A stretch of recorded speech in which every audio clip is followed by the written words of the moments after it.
Ward by J.C. McCrae. A production by Parahuman Audio. Performed by a cast of fans and volunteers.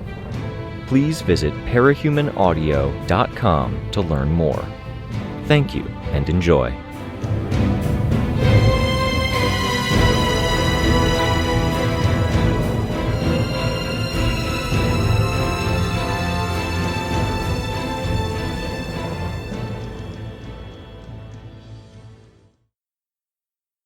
Arc 11, Blinding, Chapter 1.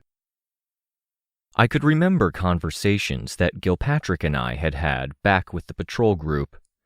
Gilpatrick had worked as a PRT squad leader, and he'd had his fair share of bad days. I'd had my bad days, too. Even ignoring the obvious, I'd grown up in Brockton Bay. Gilpatrick had wanted to root out all of the powers are cool types, to reduce the roster for his school peripheral program down to a minimum, to the people who had to be there. Not every school had done the same. A dozen men and women and 3 dogs now rippled with enough muscle that their skin had split in places and they couldn't move in straight lines. Their eyes were bloodshot, and their throats produced noises like they were trying to scream while being strangled, and they hurled themselves against doors and windows. Inside, the members of the area's patrol block were all gathered together, trying to barricade doors and windows. Lights moved wildly, because some were using flashlights and others were doing the work, and the way those lights didn't hold steady told me everything about how they were coping. Gilpatrick had tried to train his squaddies for a crisis, to paint pictures and mix up the drudge work with some degree of strategy. He'd run over the basics, had talked about chains of command, and had drilled the other students on worst-case scenarios. A squad of 20 trying to hold out against 9 monsters that had once been ordinary people and animals, when any one of those monsters could rend all 20 individuals limb from limb? It worked as an example. One of the smaller dogs fought to get past the others and get a piece of the action. Black froth at the corners of its mouth as it lunged, tried to climb over and was hit with one elbow, flying 10 feet. It stopped making its strangled scream sounds as it recovered from the hit, then resumed its strangled scream sounds. I could see the jerky full-body contractions and expansions as it worked at breathing. It didn't try going back at the main wall of people and animals who were battering at the front of the building and threatening to pummel their way through the concrete. Instead, it circled around. The smaller dog leaped through a window that wasn't sufficiently barricaded, got halfway through, and scrabbled to get the rest of the way through. Putting my mask on, I flew after it. People shot at the animal, and the shooting did nothing to slow it. I collided with it, smashing it down into the floor, my forward momentum driving it across the floor.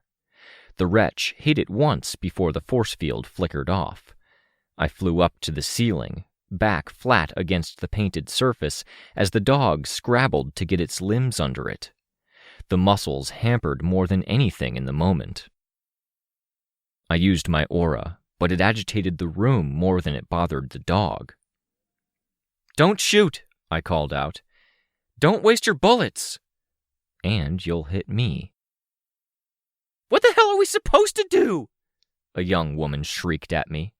One guy in the background was audibly sobbing in his panic. Fuck me. "Do you have an empty cell?" This was supposed to be a jail. I didn't get a decisive answer, only a muddle of 10 voices talking at once. The dog was back on its feet now, and the wretch was active. I'd fought mutant dogs before. Those had been a bit bigger, armor-plated, with sharper edges, hooks, and decorations. This was denser. It was the only way I could put it. I flew at its legs, expanding the wretch out to knock its legs out from under it, then punted it across the floor. "Which way are the cells?" I barked the question like an order. A hand pointed. But they're full! Get over there, move people to another cell, and get yourselves into that same cell if there isn't an escape route. Leave me a door open. Some people headed in that direction. You have 30 seconds, I told them. The dog didn't even have all 4 legs under it when it hurled itself to one side. The wall partially caved in with the impact, and the dog fell to the ground, slick body sliding on laminated flooring. It was on its feet again before it finished sliding. I could see in the background that the patrol block members that hadn't headed off to the cells were now backing up or trying to hide behind cover. They'd been paralyzed by fear, and now they were being punished for their fear by being stuck in the main room of the ground floor with me and a beast that I was barely keeping under control.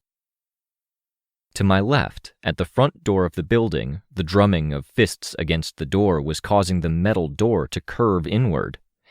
It wouldn't break, I was pretty sure. By the spiderwebbing of cracks around the frame, the pressure and the pounding would see the frame come out of the wall first. To my right, the patrol students were down the hall, presumably at the cells, and from the sounds of it, they weren't as organized as they could be. I was being really fucking generous giving them 30 seconds. The beast made its strangled squeal at me. It lunged, and I didn't retreat. Instead, I put my arm out for it to bite. The wretch expanded out from me, starting at the skin and unfolding into its true shape shortly after. The mutated dog didn't catch me by the arm. My arm caught it by the inside of the mouth. I used my flight, raising it up so it only had its back legs, and those legs were only barely touching the ground. Here and there it scratched the surface with claws and found some traction, jerking at me. I used my flight to correct. Someone was aiming a gun at it while it was momentarily stuck in position. "Don't fucking shoot it," I growled the words. "They're bulletproof like this. You'll just draw its attention to you." I had very little experience having the wretch active and a living combatant who wouldn't be torn to shreds by it. I flipped myself around, arm and wretch still in its jaws, holding its mouth open enough that it couldn't muster the strength to close its jaws and break my force field, and I wrapped my legs around the dog's neck. It was about as tall at the shoulder as a pony, but it was muscular, and the loose skin that had torn around the expanding muscle made getting any leverage hard, but the placement of the wretch didn't obstruct my freedom of movement or my ability to get my legs into place. As it fought me, scrabbling and periodically losing its footing, I began to drag it into the hallway where the students had gone. "Coming in!" I hollered the words. The dog responded to the holler with more struggling, which seemed to shake it more. The jail cells were a dozen individual cages, each cage with a cot in the center and a cot against the wall, more bars and not walls separating one cell from the next. Most were so full that people were sitting on the ground, even in a time of crisis. Some hadn't risen to their feet, reacting only as I came into view. "We're still moving, people!" "There's a nearly empty cell at the back," I retorted. "They're capes!" "Get them out! Get the way clear, now!" They obeyed. The proximity of the snarling, struggling dog was a good motivator. People who had been moving between cells with armed people directing them were now backing into one cell or the other. I had a glimpse of the 2 capes, B-listers, Etna and Crested, moving into a cell with others. Both of them had shackles that encased their hands entirely. Crested's connected to his belt. Doors were shut with bangs. The length of the dog was an issue, because the door was too small for it, and as strong as I was, I didn't have the leverage when it was this lively. I felt the wretch's grip slip, saw how the head moved. I knew if the force field broke that I wouldn't get a good chance to use it again. The situation would be too chaotic. The wretch wasn't helping either. Hands and feet gripped and banged against bars in the floor. No, if I was going to lose control, I'd do it on my terms. I shucked off the wretch and pulled my arm free in the moment before the jaws shut. Feet on the ground, I struck out, activating the wretch in time to land hits, trying to pummel and push to work it into the doorway. "Behind!" Tristan. He came up behind me, gripping one of the dog's legs and threw his weight against it. Sveta went over our heads into the cell. She had an attachment on her suit, an arm with long, slender fingers and a face shield. It made her lopsided, and landing was harder than it might otherwise be, but it did give her leverage as the hand gripped bars, tendrils gripped the cot, and the rest of her grabbed onto the dog, pulling it in while Tristan and I pushed. We got the dog into the cell. Sveta got out before the dog could recover, with me catching her and helping her to maintain balance as she landed. The door banged shut. The dog threw itself against the bars. I didn't see any bending or distortion in the bars. "Everyone okay?" I asked. "Are you asking your team or—" "You," I said. "Prisoners, patrol." "Pretty fucking freaked out," someone else said. "What is this? That used to be one of the jail's dogs." "They came after a team of heroes with the same setup and plan yesterday," I answered. I turned around, looking at Etna and Crested, who were being given a wider berth by their new cellmates. "Past 3 days, things have been going a bit downhill." "A bit," Tristan said. He rolled his shoulder like it was sore. "You all right, Capricorn? You're not healed yet." Rein was asking from the doorway that separated the lobby of the station from the hallway with the rows of cells. "Yeah," Tristan said, and it wasn't clear if he was saying he was all right or if he was agreeing he wasn't healed. "We needed some muscle." "We need you in one piece," Sveta said. Tristan pulled off his gauntlet and shrugged a bit to create a gap he could reach his hand inside between neck and armor. It came away rich with blood. "Shit," he said. He immediately switched out to Byron. "Could really have used his power," I said. "We'll get you attention ASAP." Byron nodded. "What's going on?" a man asked. He approached the door of one cell. He had a goatee made more pronounced by a jutting chin, narrow eyes, and styled hair. By his outfit, which was a patrol combat uniform that had been stripped down enough for regular wear, I had to assume he was an instructor. "You're Harris?" I asked. "Yeah." "Were you here before, or were you called in?" "Called in. We arrived and it was chaos." "The staff at this jail must have been exposed to the power effect somehow," I said. "The food," Rein said. "On the desks, everyone ate food from the same place." "Good eye," Byron told him, head bowing a bit. He had to be anxious about his brother, and the constant pounding of fists on the front door, and the dog that was still struggling, ineffectually, thankfully. "They would have had to give food to the dogs." "They probably did," another boy said. He seemed young to me, which was odd when he was probably older than Rein and definitely older than Lookout. "There are 4 canines here. 1 for contraband, 2 for regular police work, and 1 for search and rescue. One of the regulars is pregnant with a litter. She wouldn't get food." "You pay attention to that stuff, huh?" Sveta asked. "I come here regularly on my shifts." I nodded. A clearer picture now. We'd come in knowing the basics, though, and the basics hadn't changed.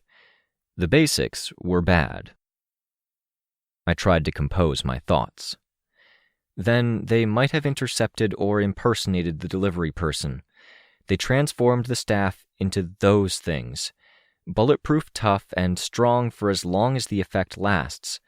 They must have felt unwell, called for an ambulance, I'm guessing, and got as far as the ambulance before they started changing.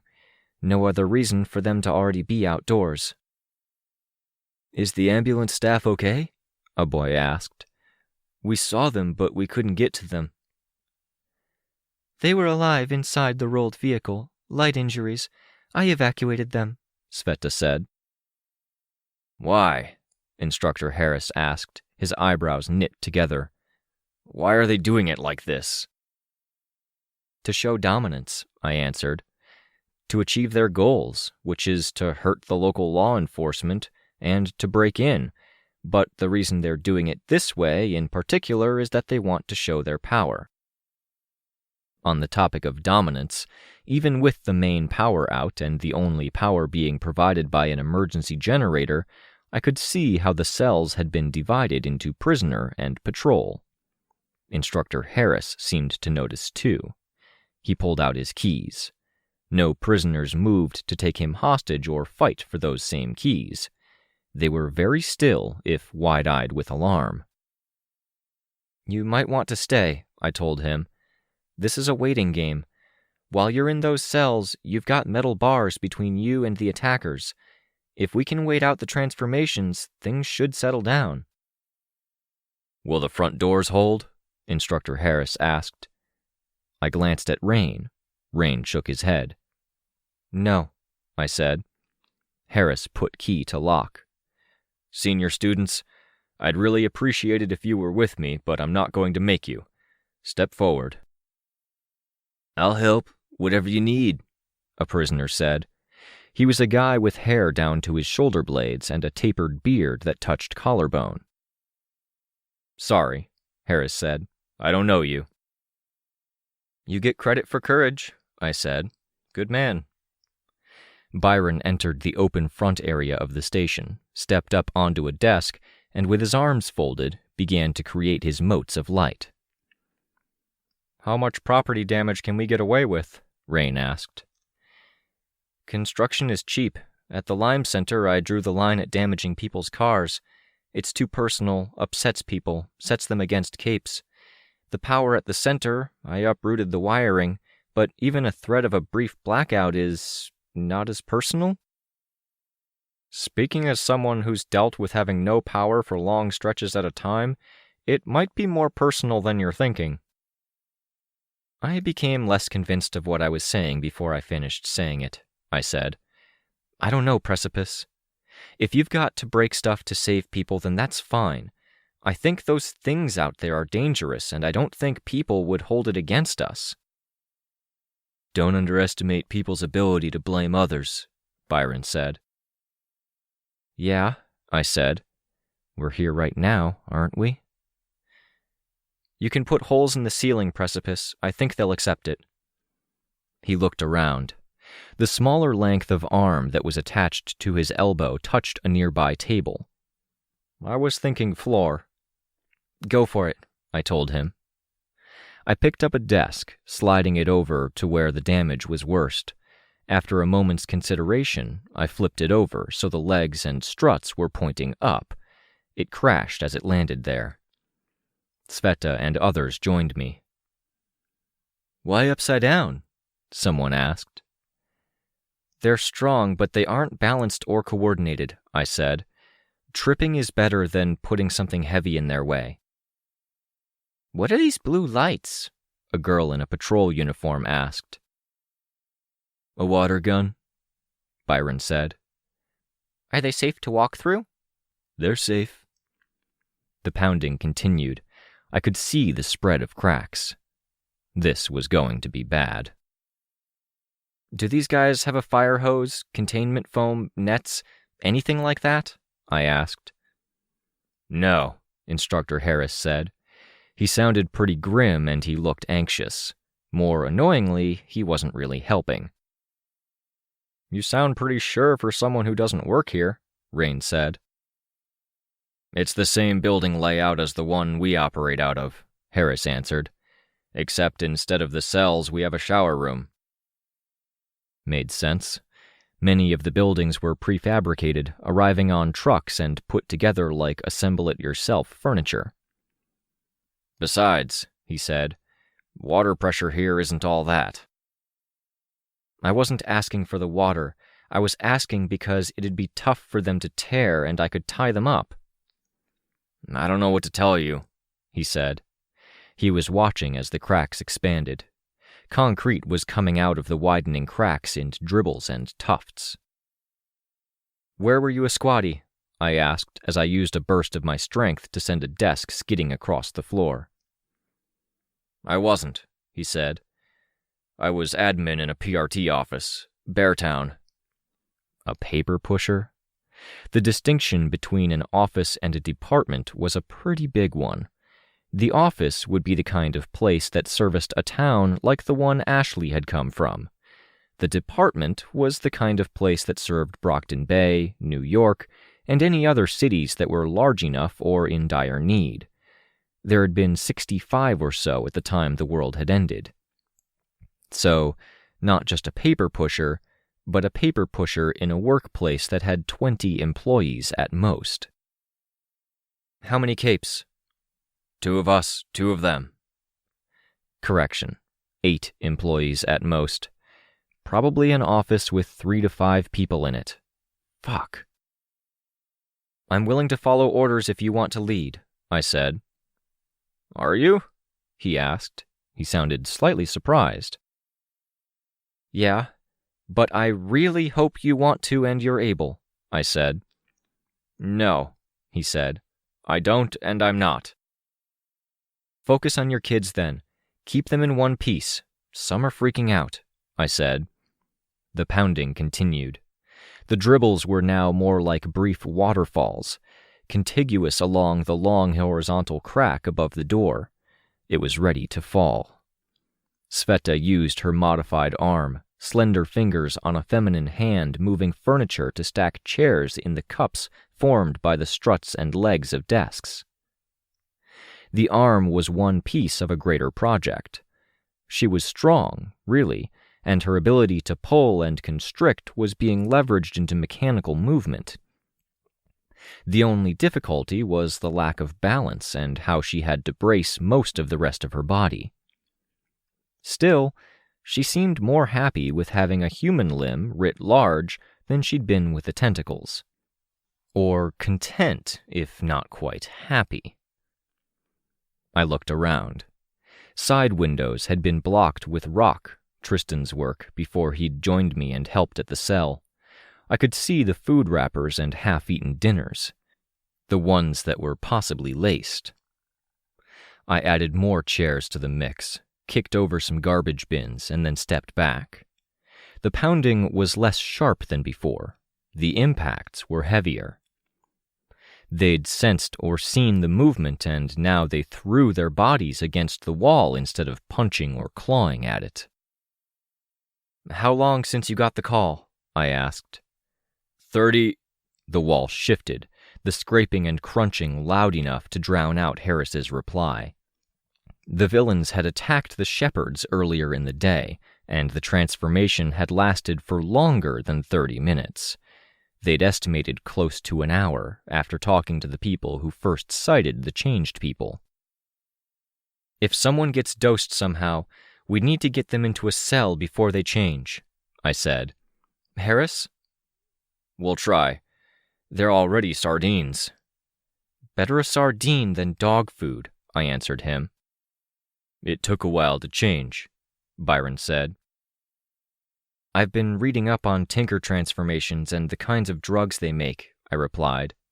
Again, there was an impact that shifted the whole wall.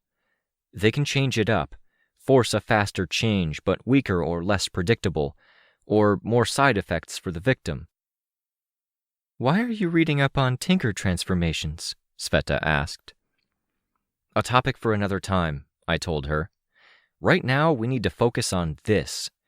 It occurs to me, now that I'm thinking about side effects, if this does wear off, we need to make sure they have medical care. Another impact. I could see where the cracked segment of wall stood apart from the rest of the wall now. Nobody shoots, I ordered. Save your bullets. The wall came out. I thought it would fall, but it remained suspended. Everyone in the room tensed. There was so much floor space where the desks had been. Our arena. If they got past that open space, then civilians were in danger. "I'm gonna," Rein said. "Do it!" "Not the floor yet," Byron said. Rein created his blades. He flung them and they hit the door, crisscrossing it. It was a hulk of a man that came tearing through, stumbling when he broke through with more ease than expected. He was taller than normal, with arms like tree trunks, fingers lost in the mess of muscle. Blood streaked his body and the rags he wore. His stumble carried him into the mess of desk and chair legs. They caught his legs and feet, and as easy as it was for him to get into it, it was hard to extract, hard to do it when barreling forward. He fell. Others were following after, and they ran into the same barrier. Byron didn't use his power. The dogs came through, over the bodies of their kin. A straggler, heavy around the middle with a grossly distorted abdomen, followed through. The dogs weren't as hampered. They stepped on the people and they leaped, one landing a few feet from the desk Byron stood on. "What are you waiting for?" Rein asked. The dog reared up, muscular club limbs raised high, ready to crush Byron. He used his power. A geyser of water that could have carried cars away aimed at the hole. Two remained, catching on the tangle of furniture by accident or dumb effort. Sveta and I each went after one. Getting them back outside only bought us time. Byron was drawing out more lights, and now Rein was slashing at the floor, the slashes forming X shapes. It didn't take long for the attackers to bounce back. "They're bleeding a lot," Rein shouted as he backed up. "I think the effect is softening." A damn good thing he spotted that. If I'd hit them when they weren't bulletproof tough, it could have been a disaster. Fucking irresponsible to do this like this. But it didn't feel like anyone was being responsible right now. They came for us, and the first three that came barreling through with feet pounding on the floor of the lobby hit Rein's trap. The ground shattered beneath their feet and they fell, chests and collarbones slamming into the edge of the hole. I winced. I hoped they'd be okay.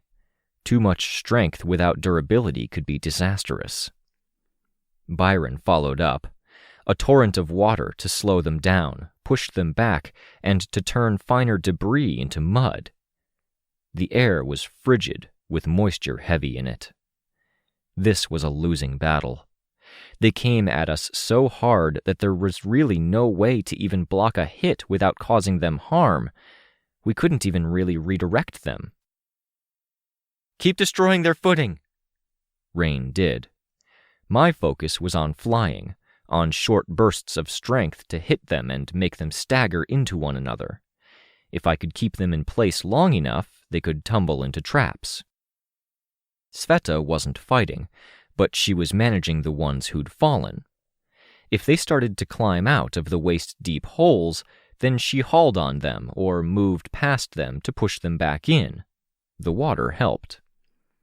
Ambient moisture in the air clung to my mask, the parts of my face the mask didn't cover, and my hair beating my costume. My breath fogged with the cold air that had flooded in. The others weren't much better. They didn't stop, and the slow loss of their strength and durability was a really fucking slow one. Rein was using his power again, and I was at the point where I could have snapped at him, cussing him out for catching me in the effect, except I would have felt shitty. I knew he was trying, and he was finding his effectiveness now. I even felt bad that I was thinking about shouting at him, but I suspected that was the power. "I think we should have called for backup anyway," Byron said. I panted for breath. It was painful, with the air being as cold as it was. I shook my head. "We could have tried." "They've got their hands full. It's all stuff as bad as this," I said. A dog that was feigning injury sprung to its feet, leaping. I flew to intercept and hurled it down into the thickest grouping of enemies. I could see the fight go out of them. Where they'd been incessant before, they paused, retreating. We were 100% willing to let them, just for a chance to recover a bit ourselves. They retreated further, then backed off, a third of them moving to one side, 2/3 to another. Past them, past the steaming air where the remaining warm air from indoors mingled with the winter air outside, I saw the culprits. Bitter Pill, medical mask only barely visible behind a scarf, white coat, and a short stick with a caduceus. She wore one of those packs that looked like a fanny pack that was worn over one shoulder instead. Tinker stuff was attached to the strap. Bird brain. Bird mask, black coat, and a handgun in each hand, another gun at her back. She stood with back straight, beak pointing up. No indication she was using her eyes to view her environment. I saw her gun hand move. As she moved it left and right, it moved as a hand normally would. Up and down, it was nigh instantaneous, with automatic tracking. Headshots every time. The way her head moved around like she was daydreaming or drugged, and her hand moved with such precision was jarring. Foggy idea. He'd been in Hollow Point, but he'd ducked out of the worst of the fighting. He was a kid with Einstein hair dyed gray, and a mask that covered too much of the scalp behind the hairline, eyes too far down. It gave him a creepy, impish look, like he was emulating a baby's proportions. His namesake fog seeped out from the collar and sleeves of his costume. Blue stocking. Elegant. Her trademark indigo blue stockings and opaque blue lenses in glasses stood out amid an otherwise gray ensemble. A scent like really strong black licorice mixed with gasoline preceded their group. The mutated people and animals retreated further, heads down, bodies hunched over, subservient. Pill! I raised my voice to be heard. What the fuck do you think you're doing? I want my teammates. Etna and Crested, back in the cells. I didn't think Etna was yours, I replied. Close enough, Bitter Pill answered, her voice cool. Now fuck off and get out of our way. What are our odds? Rein murmured. He was situated where he could be heard by Sveta, Byron, and I. Birdbrain is the big threat. The muscle is second to that. I'm flattered, I heard Birdbrain's ethereal voice. She's halfway to being an all-or-nothing threat, like Swansong with her blasts, but with aim. I saw Bluestocking turn her head, asking a question. Birdbrain answered, no doubt passing on what we were saying. You're using that term wrong, Bluestocking called out. All or nothing isn't right. Bitter Pill said something, annoyed, too far away to be heard. If she aims, she's guaranteed a hit if her gun's at the right point horizontally. Vertically doesn't matter. All or nothings are PRT terminology for anyone who's strong enough that you can't defend against their attacks unless you defend against anything. Can't dodge unless you can dodge everything. She's halfway there, and that makes her a good enough shot we can't afford to get in an engagement. Headshot every time. I'm a game shooter, Birdbrain said. Even these days, killing doesn't interest me. Game shooter? I heard Harris behind me. Guns are verboten if you're playing by the rules of cape fights, unless you use your power on a gun to augment it, pack tinker guns, or you have a power that helps you not kill what you're shooting. Foyle had been all three at one point. The term applies, Blue, at least in part. She shoots, she kills, I said, my voice pitched to Carrie. Or, I place the bullet to where it should take a month to heal, Birdbrain said. Don't mess with us. Give us what we want. I would have thought the brains of Hollow Point would have kept their noses out of this war that's unfolding, I said. All of the intel says the time is now, Bluestocking said. Intel is one thing. Respectability? Common sense? Are you trying to stall because you hope our steroid soldiers are going to return to normal? Bitterpill asked. Give us a second, I asked. We have to confer. Bluestocking jumped in, asking, Leave us standing in the cold too, why don't you? A bit irritable. Can we win this? Byron asked. Birdbrain is a massive threat. Pill has tricks up her sleeve. Foggy can distract and stupefy with his gas, and Bluestocking is a thinker of some kind. In the background, I saw Birdbrain nod to herself. Was she aware she did that? The last couple of days have been back-to-back crisis management, Byron said. Yes, this is important, keeping the bad guys locked up in jail, especially ones we locked up. All for that. But what does it mean tonight when there's another issue and we're all hurt or out of gas? I could see Rein nodding. Better to say that I could see Precipice nodding. His mask hid his expression, but his added hands allowed for more gestures, which hinted at the emotions in play. Fidgety, one hand raising, then dropping. Sveta wasn't moving nearly as much. Even her tendrils weren't that lively. She stared at the brains of Hollow Point, her expression hard. They were exhausted. We give them what they want? I asked. You sure? Rein asked. They want 2 capes, fine, but we can negotiate. In the background, Birdbrain nodded again, said something, reporting on what we were saying. What do you think, Mr. Harris? Byron asked. Mr. Harris stared at the villains much as Sveta did.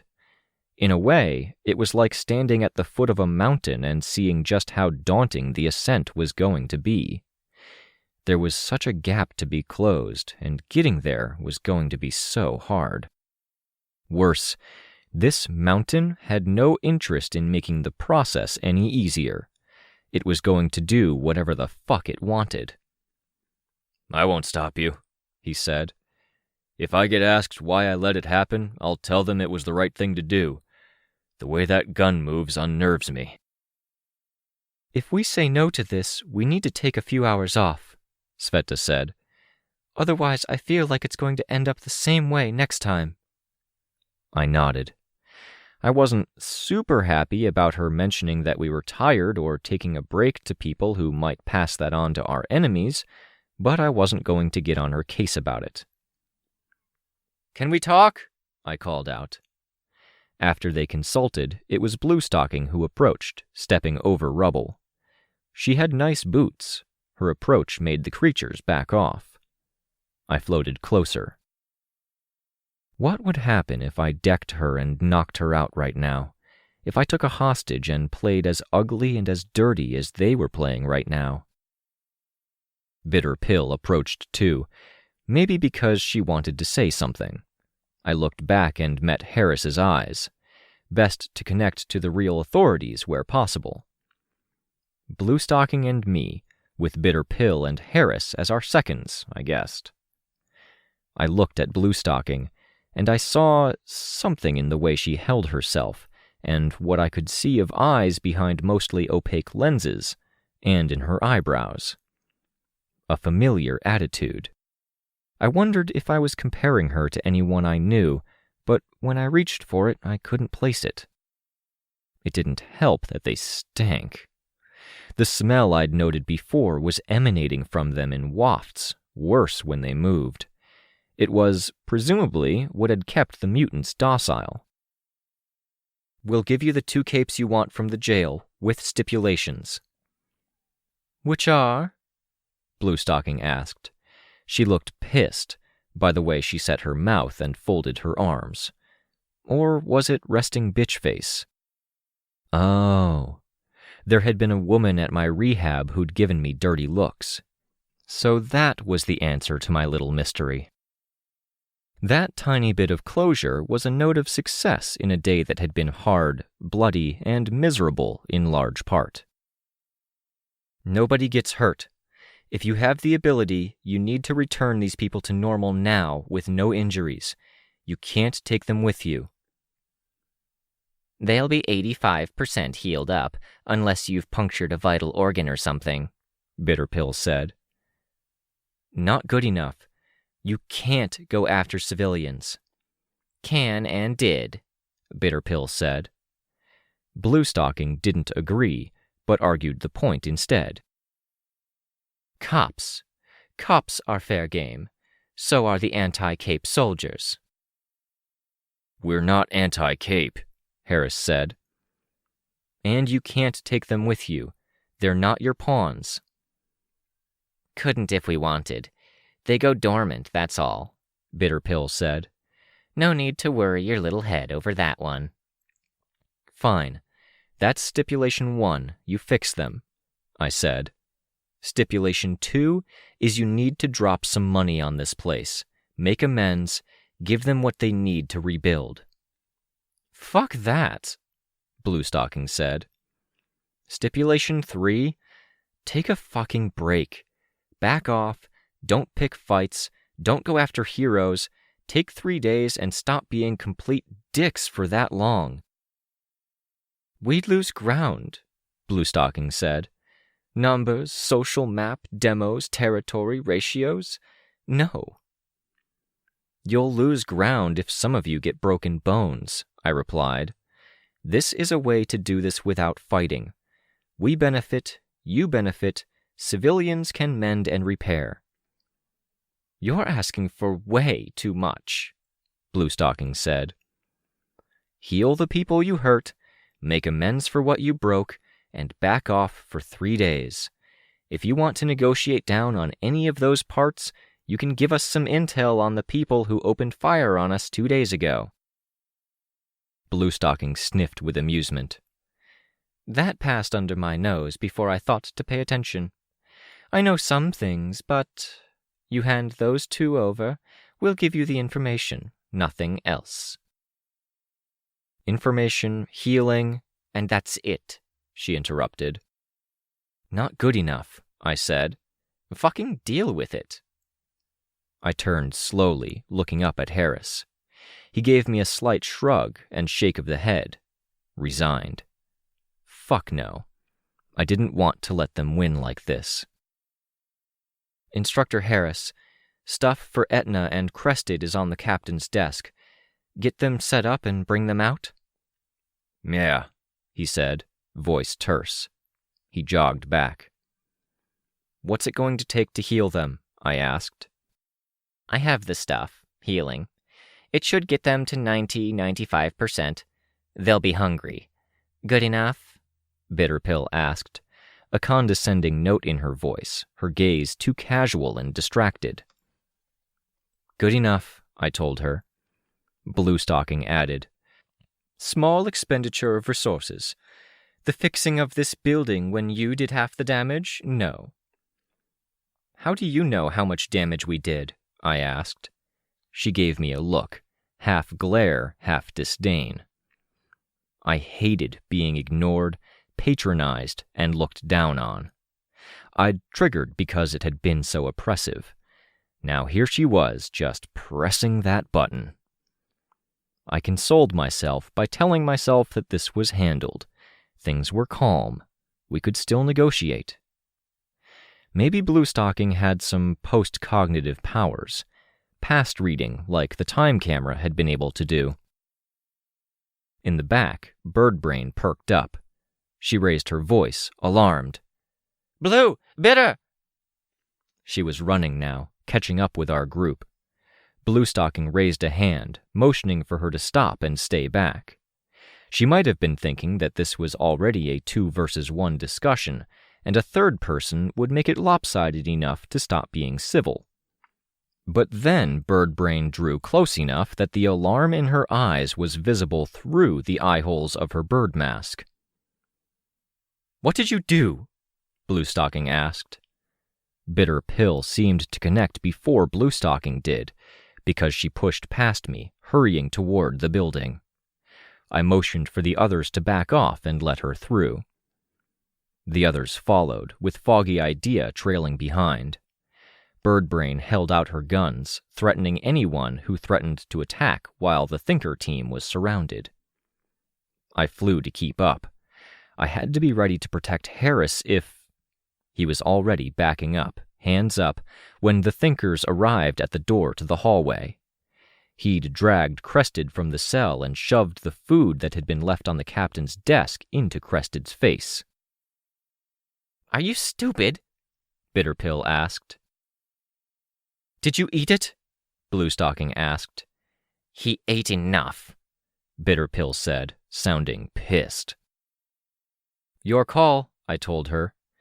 "You can travel with someone that's going to go monster and either wreck everything or refuse to budge, or you can let them stay in this cell here.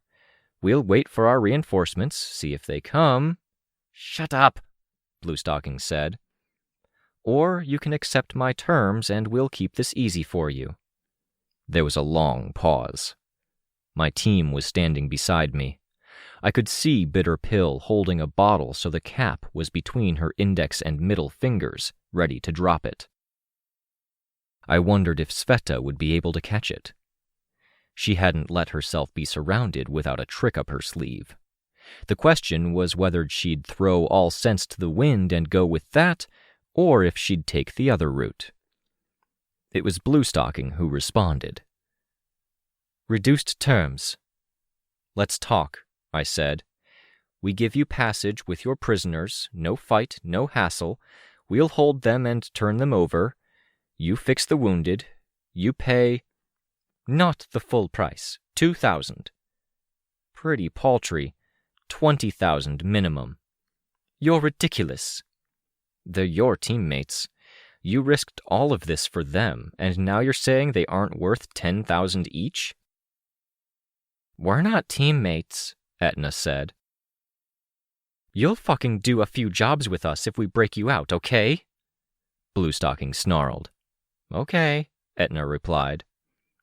3-day break from all activity, I said. 1 day, 20,000, we fix the injured, and you fucking pretend we don't exist while we wait for the steroid soldier drug to run its course."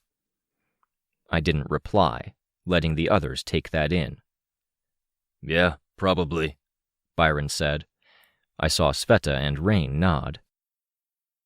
"Then fucking leave us alone, and if you try anything, we'll bring hell down on your heads," Bluestocking said. "Bitter has stuff." "I do, for a rainy day." "It's a fucking rainy day when—" We backed off, leaving them to bicker. Harris looked more resigned than victorious when he emerged. When I put out my hand, he gripped it firm. The hole in the wall meant that the snow and moisture were getting in. The water that Byron had created had frozen so the very top layer formed a paper-thin sheet. The members of the patrol squads emerged. "We need help," I told the instructor. "We need boots on the ground, not just heroes. It's bad right now." "I'll get my grads on board," he said. "We'll see what we can do." "We might need seniors, too." "School-age kids?" 17 and 18-year-olds? Older than some of us, I said, indicating my group. The city needs all the help it can get. "I'll talk to parents. I can't force anything." "And other instructors. Any friends or superiors you have." I saw him nod. He put a hand on my shoulder as he walked by, going over to talk to the most unhappy and stressed of his patrol block. I grabbed a desk that had been tossed across the room and righted it before sitting on it. Sveta plunked herself down beside me, her giant arm around behind my back and resting on the corner of the desk to my left. I pulled out my phone, and immediately she pushed it down and away. "No more," she said. I fought her, play wrestling just a bit, and finally got the phone unlocked. I closed the chat I'd had open, asking for intel on this specific situation so we knew what we were getting into, and brought up the map. The city, lit up by icons. Each icon had a brief bit of text describing the situation and the report.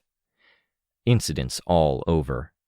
9 ongoing situations that didn't have a team working on them, where, as things were, was bad enough the police didn't have them under control, or where capes were involved, or both.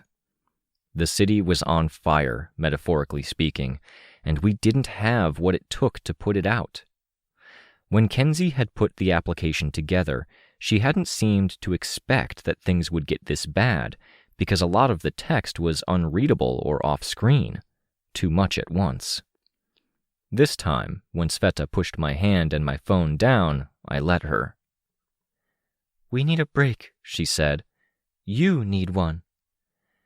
I wanted to procrastinate, I said. I told myself that we'd wait until Swan Song and Lookout are out of the hospital. Then, Lookout ended up having to stay the extra day. "She's out tonight." I know. But I had something to bring up and talk to the group about, and I needed time to digest it. "The files from John Wynne. You went to see Dragon, you got the files, and you found out something." "Mostly right," I said. I gave the phone a shake, bringing it to her attention, the map still glowing with its bright yellow icons on a purple cityscape. This seemed easier, a relative distraction from that something.